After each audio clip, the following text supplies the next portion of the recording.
प्रत्येक मला वाटतं नागरिकाला ग्रामपंचायत मध्ये पाणी स्वच्छता असणार, बंदिस्त गटार आणि लाईट या सुविधा मूलभूत प्रामुख्याने जे स्वतः पाऊस पाण्यामध्ये काम करतात त्यांचा या ठिकाणी गुणगौरव झाला पाहिजे या उद्देशाने आम्ही शिवशाही मित्र मंडळाच्या वतीने या ठिकाणी सर्व कामगारांचा आम्ही सन्मान करत आहोत।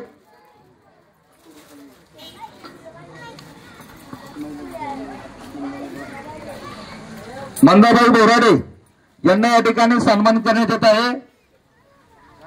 मंदाबाई बोराडे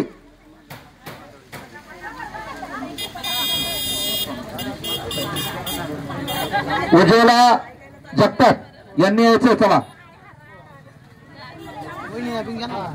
संजना असवले यांनी सन्मानित करण्यासाठी यायचे चला त्या त्यांना या ठिकाणी शाल पुष्पगुच्छ आणि एक साडी असा सन्मान या ठिकाणी मंडळाच्या वतीने येत आहे।